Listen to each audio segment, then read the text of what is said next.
Hi guys, I am Shane Snipes, and you're watching Sustainable 1000 TV and radio. I'm traveling around the country doing 1,000 interviews across 48 states in 222 days, and I have to say, it has been a wonderful journey. I've been able to discover great folks like who are sitting next to me here.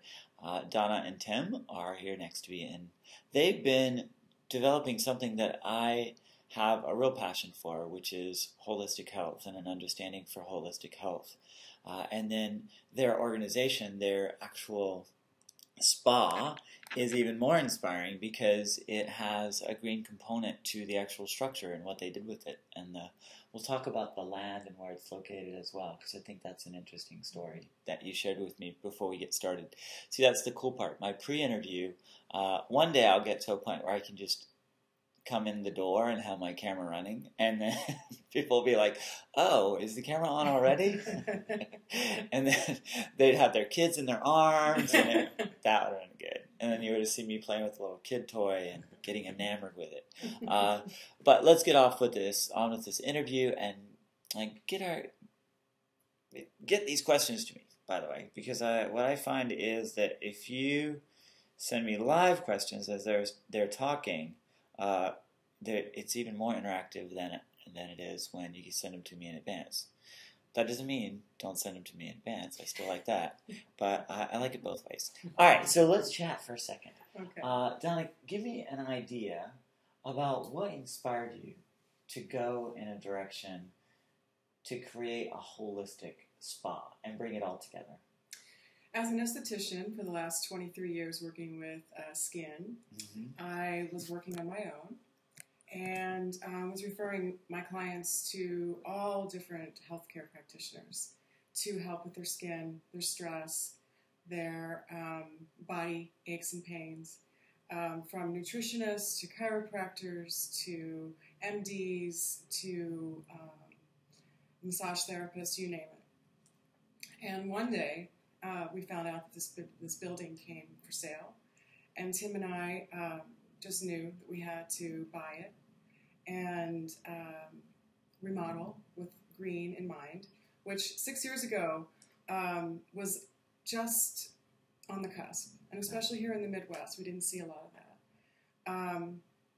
So we bought the building, and I asked all of those people that I had been referring all of my clients to for many years, just a little bit of pressure, to come and join us and be part of this community that I was trying to build. Sure. So we did it. Yeah. And Tim designed the spa with as many green materials as we could afford, which was a lot, and most of it. For everything from cork flooring to low VOC paints to all different things throughout the spa. Sure. So we did it, and we started creating this community one step at a time with a few practitioners, and then we've been growing ever since. Nice, nice. And from your perspective, Tim, when you started working on the project, were you familiar with green materials? Did you kind of know about them? What was your learning process to get up to speed on what a green material is? Sure. Back in the early 80s, I went to, started school down at the University of New Mexico, and which was kind of the mecca for green design at the time. And I started in passive solar architecture down there as a freshman. Yeah. And always had a passion for green building, living in New Mexico and seeing kind of what was going on. I was doing contracting construction work down there and working for a couple architects, interning, and saw kind of the start of that wave, that green wave down there. And so I started there, came back up to Minneapolis, and wrote up a degree in applied design, which combined green design, interior architecture, material usage, and all sorts of design theory and fine arts. With all of it, kind of the thread weaving through all of that was really green. And after that, started my own business doing commercial design, and have always been interested, putting myself through architecture design school, doing production and design work and contracting. And so I've always had interest in how things go together, how they work, how you can take design and make it practical and make it affordable and make it green. And so I have always been interested in materials and how green material, what green materials are available, how to use them, how to incorporate them. And so this was a great opportunity to take a wonderful old building and use the latest and greatest products that I had been applying on projects that I was working on, restaurants and office spaces and you name it, retail locations, and using it for myself, which was really fun to do. Sure. So. Yeah, a really interesting question already popped in, but I'll have to ask it later because we'll get into skincare in just a moment. God, you guys are all about skincare. I don't know what this is about. Right now we're talking about green building. I need questions about green building. Let's get to the important stuff. I want to look good. No, seriously. That is what you guys are saying to me, I know. We will get there, I promise you. You guys have to watch the next piece. This is the introduction. We're just going over the basics here. Awesome. I'll ask this basic question then, because I got a couple of these. What's the basic thing? If you're going to take care of your skin, what should you do? Step number one, what's important? Step number one, wash at night. Okay. Step number two, exfoliate, but extremely gently. Extremely. See, that's hard for me as a guy, because I just be like, just like no idea. Like, what am I doing? Why am I doing it? But you do exfoliate every day. You shave. Women don't. Yeah, I don't. Well, really. sometimes you do. I shave under here. Sometimes This you don't. skin is going to be really nice right here, because this is We got the some only good part. neck. Yes. So, but good advice. Excellent. All right, so tell me, in your experience putting this space together, what was a surprise that came out of it that you were just kind of like, well, I had no idea that we would be doing this in this space? In terms of services? One, we could do a service, and then other for you, how it was actually put together. Mm-hmm. Interesting. Well, I found that we were doing much more internal medicine in terms of services. That's sort of my area. I'm just the spa director and that person. The community was so excited that we were putting green materials in that we were attracting naturopaths, homeopaths. We actually do colonics and people who have serious allergies because they were so excited to be in a building that didn't have all these chemicals. And then we were like, oh my, well, spas often have candles burning. They often have diffusers, these wonderful aromas and essential oils, pure essential oils versus perfume. But how do we keep the building clean with all those scents for all these people? So the surprise for me was that even though we sell those things, we don't have them burning all over.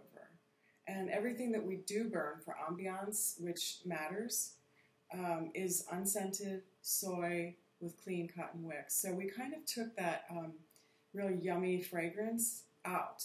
We have those things and we sell those things because, who doesn't want, a great candle for your home?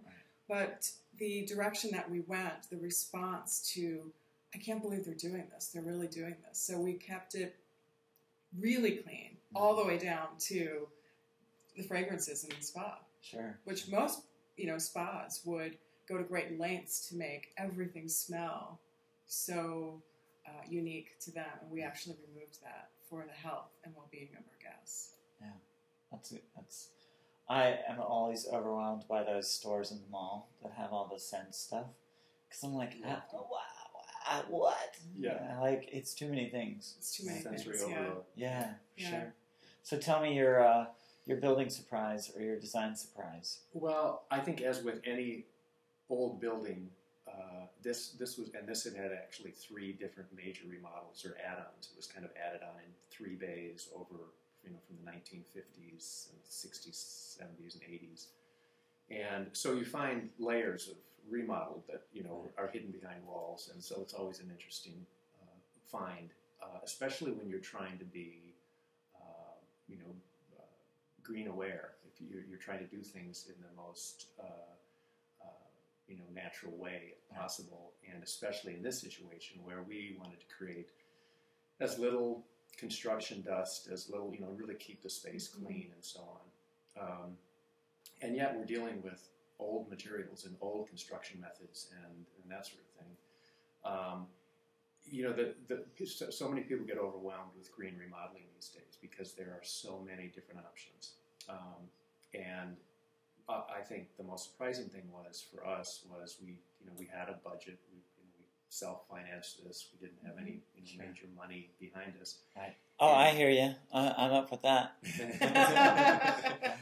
So I was doing a lot of the construction work myself, and the demolition. I was painting, thing. Yeah, laying cork flooring. Everybody, yeah.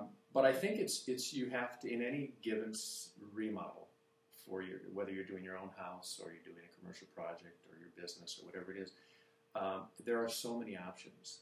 And I think the most important thing is just making a choice and saying, well, I can do low or no VOC paint, because paint is the easiest thing. And it also can off-gas for a long time, as with carpet. Carpet is and flooring, but carpet in particular. Looking for a carpet that is manufactured in a green way. Yeah. So you don't get that off-gassing as well. That can be there for months and months and months in your space after you put new carpet in. And then, in the water-based adhesives, when you're using any type of adhesive, whatever it may be, putting down flooring or putting up wallpaper or whatever the case may be, using a non-off-gassing adhesive as well. And then... our support beams were rotten, so that's what I think our construction surprise was. Yeah, so we had to shift everything because we had to rip out ceilings. Yeah. And so when you were trying to go green, I think that scared us. Yeah. You're like, okay, go green. Right. There goes more green. Right, there goes more green. Okay. That would be the equity line on our house. Yeah. Exactly. Okay. Because we need the roof, right? Yeah. We need the support beams. The roof is a must. Yeah. But it was really just the surprise was that we had a number of people come in after the fact, and I was concerned about how the space would be to those people that have these hypersensitive conditions, where they literally walk into some businesses or a mall, and they go by a candle store that's sending out a lot of scent, and they get sick, and they'll be sick for days. Oh, yeah. Well, it's funny because that is a big deal, right? Mm-hmm. And I find myself, like, I'll go to a place like that, or I'll go into someone's home, or I'll go into a restaurant, or a different place, sitting in a coffee shop. And if you're really aware of what's going on around you, like it's kind of like the holistic way of thinking, you realize that your body is telling you that you're allergic to this. Like your nose will get stuffed up. Right. And it's almost instantaneous. Yeah. That's how, I'll drink, I love my coffee, and I'll drink, put some milk in my coffee, and if that's fine. But if I put milk with my cereal and have that much milk, I will always get my nose stuffed up. Right. But I love my milk, and I've tried all kinds, and it's true. Dairy milk is the only one that does it. So, that's guys, another show. It is totally a whole nother show. I'm Shane Snipes. You're watching Sustainable1000.com. Be sure you check these guys and their website out, which is very cool. We'll be talking about that in the next segment, but I want to close this one off so we can get it out to YouTube as soon as possible. And please tell our listeners and our watchers, what's your website? FusionLifeSpa.com. Super easy. There you go, FusionLifeSpa.com. This is Donna and Tim, and I'm Shane Snipes, and you are watching Sustainable 1000. Check out some other videos whenever you have a moment. Talk to you soon.